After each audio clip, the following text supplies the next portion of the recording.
Exercise 3D। अब exercise 3D start करने से पहले मेरा ये चैप्टर का जो फर्स्ट वीडियो उसमें भी मैंने समझाया था और आज फिर से मैं ये वीडियो में समझा रही हूँ कि भाई कोई भी सिस्टम ऑफ इक्वेशन है, उसका सॉल्यूशन ज़ीरो है या यूनिक है या इनफाइनाइट मैनी सॉल्यूशंस है, तो वो कैसे पता चलेगा? ठीक है, तो सबसे पहले तो हमें देखना है, पहले दो सिस्टम ऑफ इक्वेशन ले लो।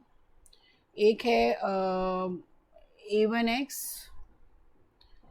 Plus b1y plus c1 equals to zero and a2x plus b2y plus c2 equals to zero. ठीक है, अब इनफाइनाइट, एक तो पहले ग्राफिकली आपको पता चलेगा लाइंस के हिसाब से जो हमने फर्स्ट एक्सरसाइज की वो, ठीक है, और एक कोएफिशिएंट से पता चलेगा कि कैसे पता चले यूनिक सॉल्यूशन है कि नहीं है। तो सबसे पहले तो यूनिक सॉल्यूशन है कि नहीं है उसके लिए कंडीशन है कि a1/a2 for unique solutions, unique એટલે वन एंड ओनली वन, मतलब x और y की वैल्यू एक डिफाइंड वैल्यू आ जाएगी, एक ही वैल्यू होगी, so that is called the unique solution. So a1/a2 should not be equal to b1/b2. Zero solution में a1/a2 should be equal to b1/b2 and should be not equal to c1/c2.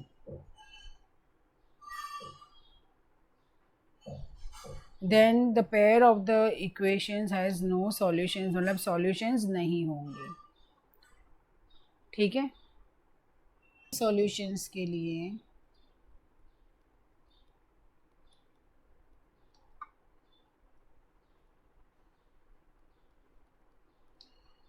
a1/a2 should be equal to b1/b2, और मतलब बहुत सारे solutions कब होंगे? जब ये तीनों का रेशियो इक्वल होगा, तब जाके बहुत सारे सॉल्यूशंस होंगे। सो यूनिक सॉल्यूशन के लिए a1/a2 should not be equal to b1/b2। Zero solution कब होगा? जब a1/a2 equals to b1/b2 is not equal to c1/c2। और इन्फाइनाइटली मैनी सॉल्यूशंस कब होंगे? जब तीनों इक्वल होंगे। ठीक है, यूनिक सॉल्यूशन मतलब ये कौन सी लाइंस हुई? इंटरसेक्टिंग लाइंस हुई। ठीक है, ये दोनों कौन सी लाइंस हुई? Intersecting line. जीरो सॉल्यूशन मतलब क्या? पैरेलल लाइंस हुई, क्योंकि वो दोनों इंटरसेक्ट ही नहीं कर रही है, तो फिर सॉल्यूशन कहाँ से आएगा? और इन्फाइनाइटली मतलब क्या? ये कोइंसिडेंट लाइन हुई। ठीक है, देखिए बच्चों, इसमें ना कंफ्यूज नहीं होना है, ये बहुत बहुत बहुत इंपॉर्टेंट चीज़ है। ठीक है, so don't get confused. Okay, चलो now question 1, 3D exercise question 1। Okay, so पहले तो सॉल्यूशन है कि नहीं है वो चेक करते हैं। उसके लिए क्या होना चाहिए? कंडीशंस दिए, देखिए मेरी a1 मेरा a1 3 है, b1 मेरा 5 है, ठीक है, c1 है मेरा -12, c1 is -12। Same way a2 है मेरा, सेम वे a2 है मेरा 5, b2 है मेरा 3 एंड c2 है मेरा -4। ठीक है, तो ये सारा ले लिया। अब यूनिक सॉल्यूशन के लिए वी मस्ट हैव, मतलब कि for unique solution we must have, क्या होना चाहिए? कंडीशन क्या होनी चाहिए? a1/a2 should not equal to b1/b2। ठीक है, तो ऑब्वियसली वो नहीं ही है। 3/5 is not equal to 5/3। Okay, so that exist a unique solution. अब ये दोनों को हम क्या करेंगे? ये दोनों इक्वेशन को हम एलिमिनेशन मेथड से करेंगे। So 3x plus 5y equals to 12 and 5x plus 3y equals to 4। मैं इसको मल्टीप्लाई कर रही हूँ 3 से और मैं इसको मल्टीप्लाई कर रही हूँ 5 से। ठीक है, तो क्या आएगा 9x plus 25y, sorry 15y is equal to 12 3 क्या आएगा 36। ये आएगा 25x, ठीक है, plus 15y is equal to 4 5 20। Okay, अब यहाँ पे माइनस माइनस माइनस करना है पूरे इक्वेशन को, तो ये भी माइनस हुआ, ये भी माइनस हुआ और ये भी माइनस हुआ। ठीक है, तो ये क्या हो गया, ये 15y माइनस 15y कैंसिल हुआ, 9x माइनस 25x क्या होगा 16 माइनस 16x होगा, और 36 minus 20 is what 16। Okay, so x equals to what -1। अब ये x को कहीं भी डाल दो, फर्स्ट इक्वेशन में भी डाल दो, तो भी आपको y मिल जाएगा। Okay, so 5y is equal to 12 minus 3,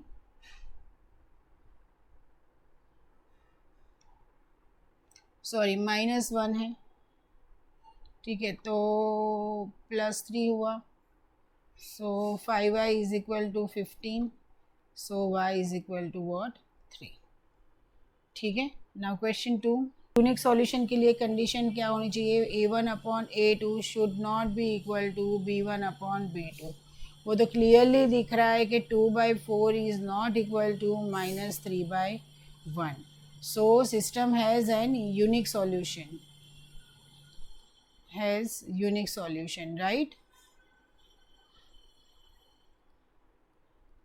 okay, so यहाँ पे भी मैं क्या करूँगी, 2x minus 3y is equal to 17।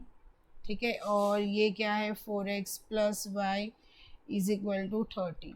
यहाँ पे मैं सिंपल क्या कर दूँगी, इंटू 3 से मल्टीप्लाई कर दूँगी ये इक्वेशन को, तो ये होगा मेरा 2x minus 3y is equal to 17 and 4x नहीं सॉरी, ये होगा 12x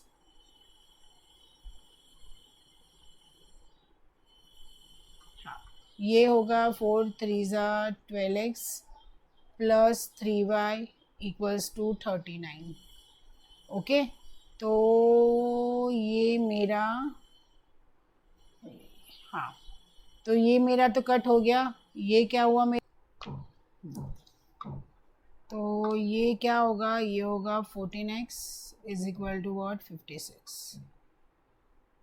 okay, so x equals to what, 56 divided by 14 is 4, so 2 into 4 minus 3y is equal to what, 17। okay, so 8 minus 3y is equal to 17, so 8 minus 17 is equal to 3y, 7 ये क्या 3y होगा, तो ये क्या होगा -9 is equal to 3y, so y equals to -3। Okay, तो x equals to 4, solution क्या आया, x equals to 4 and y equals to -3। ले लो LCM, so 2x plus 3y equals to 6 3 18 and x minus 2y equals to 2. So पहले तो a1/a2 should not be equal to b1/b2. So 2/1 is not equal to 3/-2। ठीक है, so unique solution, तो मैं इसको ही क्या कर लूँगी, इसको ही मैं मल्टीप्लाइड बाई 2 कर लेती हूँ।